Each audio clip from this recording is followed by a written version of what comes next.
guys, welcome to the Mechanical Mum. I'm Gabby Schneider, and as an extension to our Tech Hub tips, today we're at Ryco Filters to have a tour through their testing facility. I'm here today with Alistair, who is the General Manager of Engineering at Ryco. Alistair, do you want to tell us a little bit about what you do here? Yes, absolutely, and welcome to Ryco.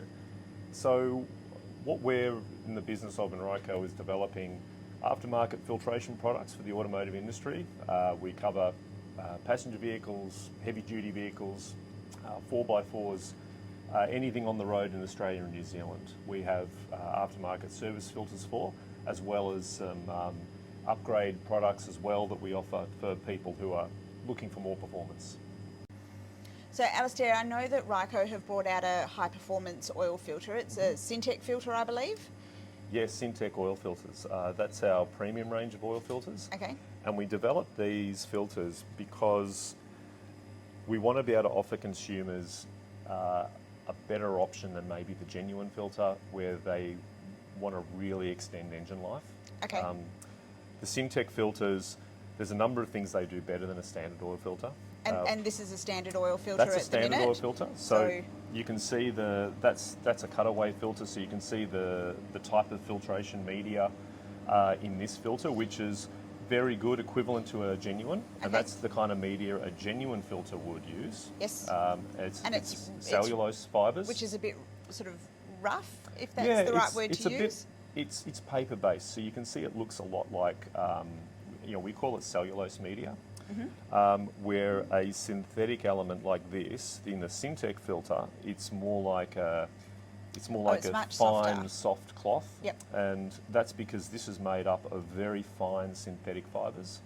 And if you imagine a filter, if you imagine a filter being something like a sieve, it's the thickness of the fibres that we really care about, because if you have really thick fibres, it can obstruct oil flow quite a lot, or any flow of fluid. But if you can make those fibres extremely thin, not only can you make the holes smaller that you're trying to fill, the filtration holes that, so you can capture finer particles, but you actually improve the flow as well.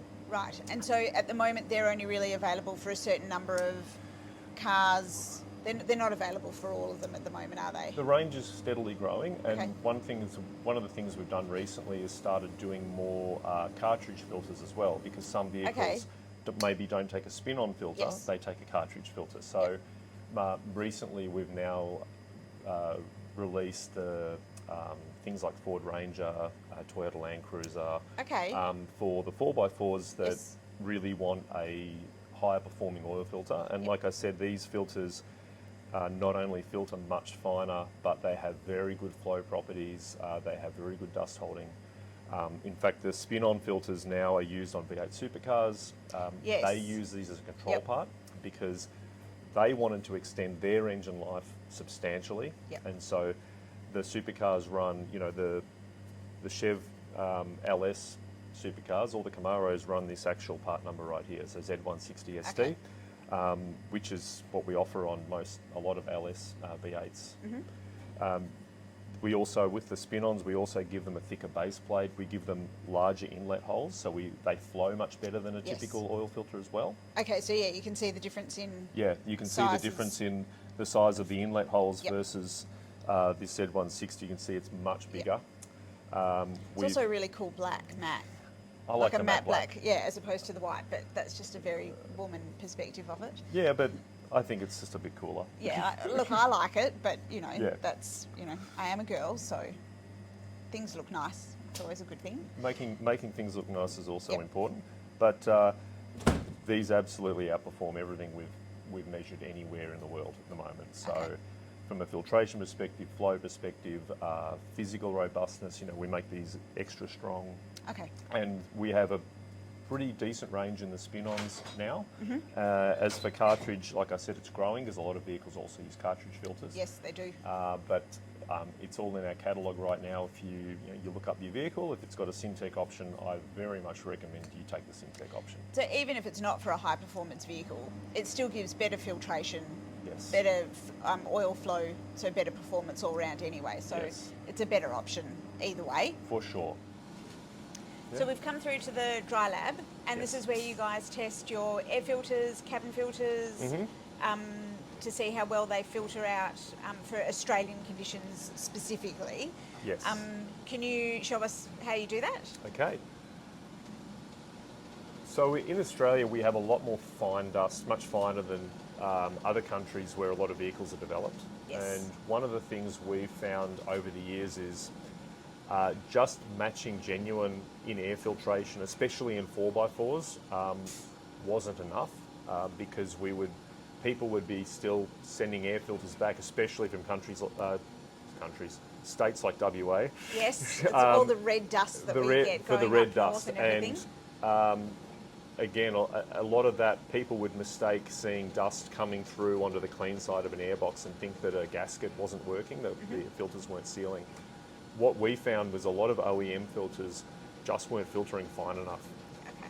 And so we've invested quite heavily in our air filter testing and our capability. So this test system in this room here can test and measure to very, very fine levels of dust, more fine than, say, what a typical genuine OEM test would look like.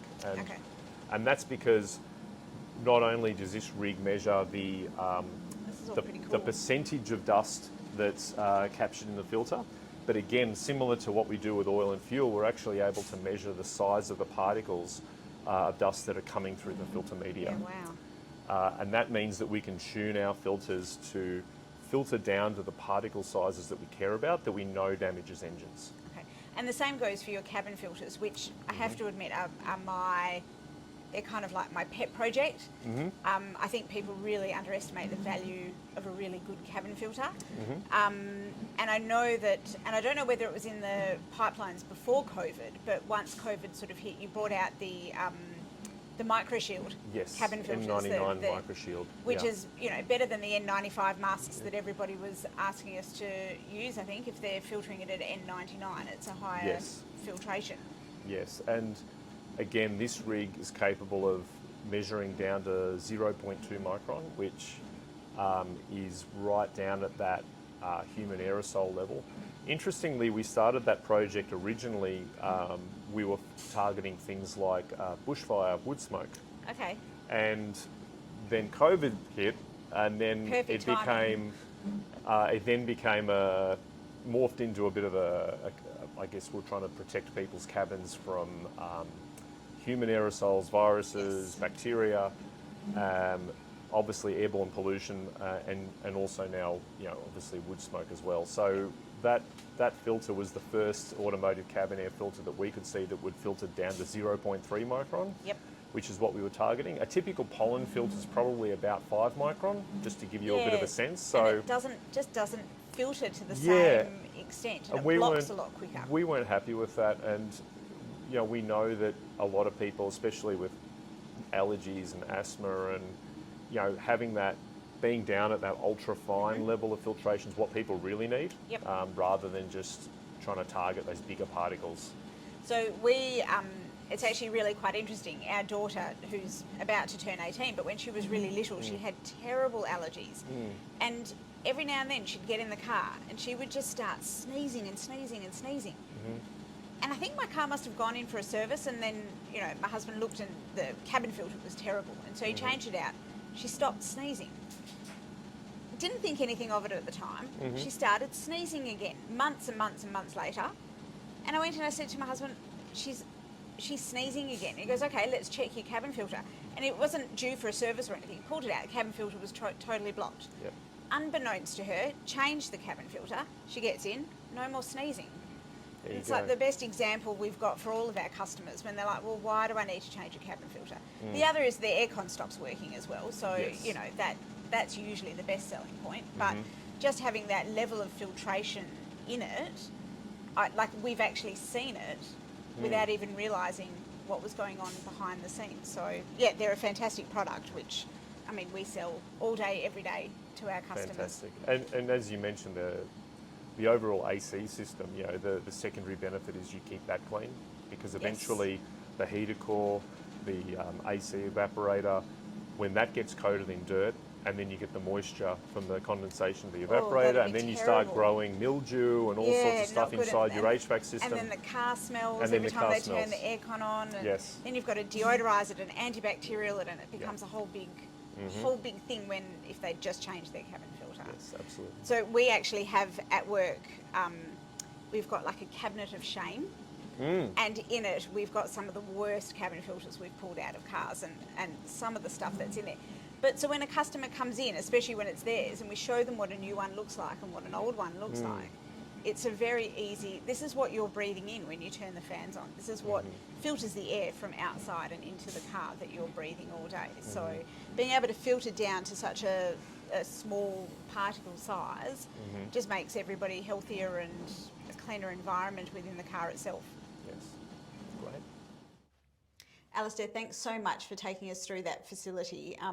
Being able to see and touch all the different elements and understand why Ryco have done things the way they have, it was really interesting to look at. One of the places you took us was in to have a look where you test these catch cans. Catch cans is something we always recommend for cars, and it's specifically for diesel cars, correct? Yes. Can you tell us a little bit about why you need a catch can? Why people with diesel cars should have a catch can?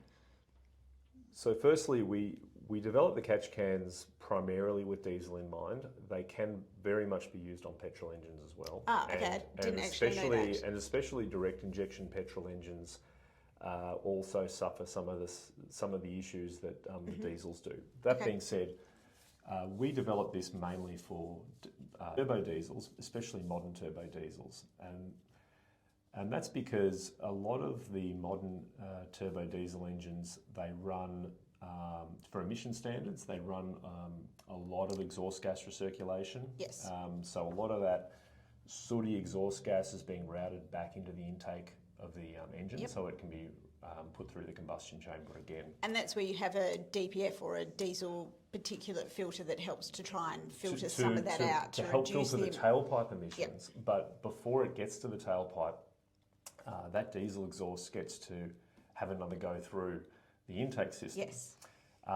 At the same time, the engine has a breather on it. It's called a positive crankcase ventilation breather. Okay. And what that does is when the PCV. You're right. The PCV. What the PCV is doing is it's releasing all the pressure that's building up inside the engine. Okay. Because otherwise, if the engine couldn't breathe the crankcase, it'll eventually overpressurise and it'll start blowing gaskets and it'll blow the dipstick out and all that sort of stuff. Some of the material that's coming out of that breather, obviously there's air, but there's a lot of oil droplets and vapours and fuel vapours and water vapour. All the stuff that the engine wants to get out is coming out that PCV. That all ends up back in the intake system again, the air intake.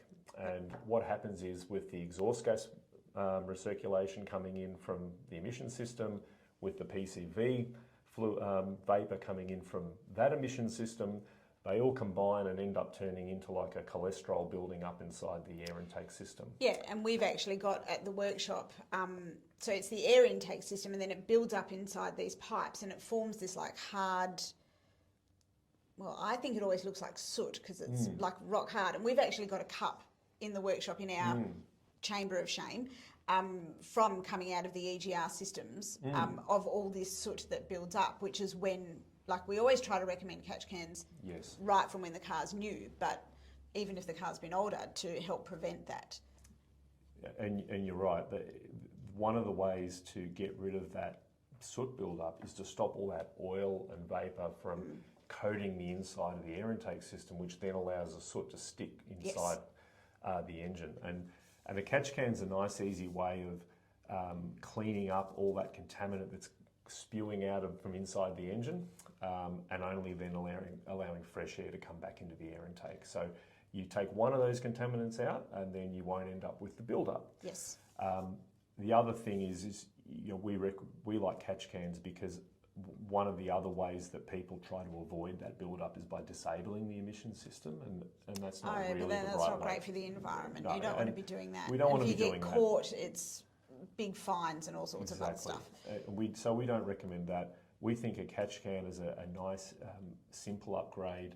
It cleans up the engine, so you can have the emission system working properly, but you also have an efficient engine that's happy, that's not contaminating itself. And with there being so many more diesel cars on the road, and people seem to have a real preference, especially with the price of fuel at the moment, the catch cans aren't just for big four-wheel drivers who go out on these long trips. They're actually probably more beneficial for cars that, you know, do the short trips and things. They build up a lot quicker, I believe. Yeah, a lot of stop-start driving, short trips. You will get a lot more crankcase emissions. I mean, you know, diesels really love that nice, steady, long-distance cruising. They do. That's what they're designed for. They get a bit grumpy when all they're doing is stopping and starting, accelerating from the lights. But that being said, with a catch can, you at least clean up all of that internal contamination. Yeah, perfect. And these Ryco's catch cans, they've got a couple of unique features. One of the new things that you guys have brought in is this service indicator. Yes, that's right. And that's because, and that was from feedback from our customers who all said, you know what, I don't know when I should like we kept being asked, how often should I service my catch can? And what we've found from experience is the service interval for a crankcase filter like this is heavily dependent on the engine, the driver, how old the engine is, where you use it. Yes. Some filters would go happily 40,000 kilometres, some would be blocked by 10,000 kilometres, and so as a way of helping the customer know when they need to change their filter, we put a service indicator on it, which is just a simple little indicator that pops up when the filter's blocked and it now needs to be changed. And this particular crankcase filter now, these are what we call internal bypass catch cans, and we did that as well because we wanted to make sure that that there would be no issues with various state modification laws or or you know, any global emissions laws for anyone who's worried about you know, whether or not someone's going to look under the bonnet and be concerned that there's an additional modification on the emission system. It also, that bypass system also helps protect the engine against the build-up of boost. Again, overpressurisation. Yeah, overpressurisation. So there's been a little bit of talk in the industry. We've sort of heard about it for the last maybe 12 months about that. And then, you guys told us that you had fitted that service indicator that, you know, it's easy enough to lift your bonnet and see a red thing sticking up that, you know, right, it now needs to be changed. And whether you're mechanical enough to be able to do it yourself or whether you need to take it into your mechanic to get it changed. It's also a really quick, easy way when our techs are checking. It's bright red. It stands out. Red is always sort of an alert or an emergency for our boys to make sure that they are checking it. They do anyway, and they clean them out and change the filter and drain them. But it's an easy way for the average person who has them fitted to be able to see that. And it's a really good point you raise around why do an internal bypass, and that was because, you know, as you're well aware, there's a lot of concern in the market around what happens when you add a catch can and say the filter blocks. One of the reasons why we like internal bypass is also because if the filter does block, the emission system is going to be a lot less affected, because what this catch can does is able to bypass the filter when the filter blocks. So effectively we're returning the system back to standard if the filter blocks, but what we're very careful about is making sure we never overpressurize the crankcase system. And that's what we've done with this particular catch can. Yeah, that's brilliant. They're fantastic. We recommend them to most diesels that come in. Obviously, it's better fitted from brand spanking new. It means that that whole EGR system keeps nice and clean, but really you can pop it in at any time. If you end up having to have your EGR done, you know, and we have to take all the intake manifolds off and clean them out, then, you know, that's a really good time to fit one. But really, any time's a good time, isn't it? Any time, although we always recommend from new. Earlier the better, because you're just stopping that contamination building up. One thing we do caution people is if the engine is very old, is a high mileage engine, best to have a qualified mechanic check it first to see if it's maybe breathing a bit too heavy, because sometimes people try and use catch cans as a bit of a band-aid for some really fundamental problems. Yes. We Always have seen best that try to be done. ask your workshop or mechanic if they think the engine is in good condition, because they're not band-aids. Yes, that is they're true. They're preventative maintenance. Yes. And catch cans come in both vehicle specific and universal. Thank you, that's what I was looking for. But universal can go in virtually any car. Yes. Vehicle specific just makes installation a lot quicker and simpler for the technician. Always have a technician fit it. Mm-hmm. And we like our vehicle specific kits because obviously we've figured out a good location. Yes. We've got a nice bracket that we know is, it's nice and robust. Yes. It's nice and stiff. We have moulded hoses, so we know that. Again, we're talking about crankcase restriction. We've got high flowing moulded hoses. Yep. Everything is made to fit, and we've obviously tested it to make sure that that it works in harmony with the engine. And then it's easy enough to drain out as well, and which this one doesn't. It doesn't have the drain. I haven't put a drain on this one, but all of our catch cans do come with a drain as well. To make it easy enough to do. A nice quick connect drain with a nice big see-through hose, so you can see that it's filled up with contaminant. Yeah. Okay. So then that makes it sort of fairly. Well, it shows you why you fitted it. Yes. All the stuff that comes out. That's amazing. We love catch cans. We think everyone should have them fitted. Mm-hmm. Another specialised filter you guys do is that fuel water separator. Yes. We, being in WA, especially if people go up north, there's quite remote fuel stations around, and we find even our grey nomads so not even sort of serious heavy four-wheel drivers, but just the people who go sort of touring around Australia, they come back and their fuel filters are just absolutely full of water and contaminants, and then they have other issues that come from that. Can you tell me a little bit about what the fuel water separators do and why literally everyone should have one? Well, everyone should have one. So fuel storage and how fuel's stored is really critical to fuel quality, and something that a lot of people may not realise is that especially diesel fuel is what we call it's hydroscopic, and that means it's attracting water all the time. Right. And so if you just store diesel in a container, and especially if you have, say, temperature cycles, if it's hot and cold and the humidity changes in the air, which up north is huge.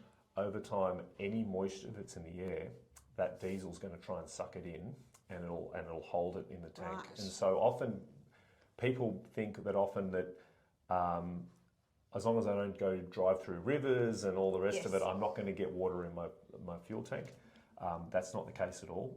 If you store diesel long enough in a container that maybe doesn't seal effectively, eventually it'll get water in it. Yeah, wow. And so what the fuel water separator does, it's a secondary fuel filter that sits before the factory fuel filter.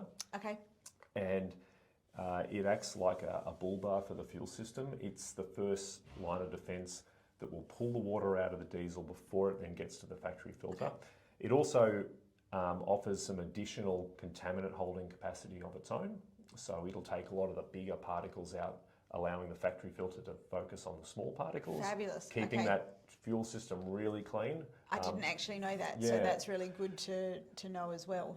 Yeah, and it's one of those things. It's just really good insurance to have on your vehicle. Yeah. We're also now developed a water sensor for our fuel water separator, so it'll also now, if you have the sensor fitted, it'll alert you that there's water in the fuel water separator. Even better, as well. So then you don't even have to keep checking. And the fuel water separators have a clear bowl at the bottom. We do offer a clear bowl for the people who also like to be able to eyeball the diesel that's currently in their engine. I think a lot of people just like that feature, just being able to see the colour of the diesel as well. Yes. But you'll also see the water if there's water present. And then you can drain it from there, yes, and it has a drain on the bottom. Yep. So if you do find that you've ended up picking up some contaminated fuel, you can stop periodically on your way back to civilization and just keep draining the water out and keep going rather than not being aware and then having water ending up going through your fuel system and potentially stranding you. And then risking a fair bit of damage with that as well. Yes. That's fantastic. What's happening in Ryco? What are some new developments that do we maybe get a little bit of a sneak peek as to what's going on, or? Yes. So we're always creating new products.